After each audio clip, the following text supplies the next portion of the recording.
The driver who killed 31-year-old Ryan Salton was given a suspended sentence and allowed to drive again after 12 months. Devon's Seth Marks was being driven by someone who'd taken drugs, and the accident left him without the use of his arms and legs. The families have now met with the Devon and Cornwall Police Chief Constable to mark National Road Victim Month and to try to highlight the issue of road safety. Devastating, really. It's a lifetime of grief, literally.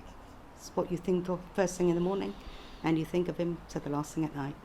And that's every single day, and it never goes away. You know, he's gone from being 17, 18-year-old doing what they do, you know, enjoying life, to not being able to do a thing for himself without anybody else doing it for him. Last year, 48 people died on the roads of Devon and Cornwall and more than 700 were injured. Police say having to deliver the news to families impacts them. It could be any police officer that has to knock on a door and deliver the most tragic of news. The shock of that news and the trauma that delivers to the officers themselves is huge. Nobody wants to be that person.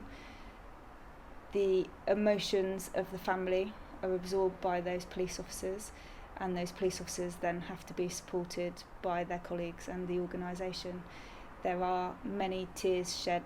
Ryan Salton died in 2019, and his family say they're still campaigning for a so-called Ryan's Law in his memory. We want to see the change in the dangerous driving, to widen the definition of dangerous driving, to make it a crime not to stop, and render some sort of aid at the scene.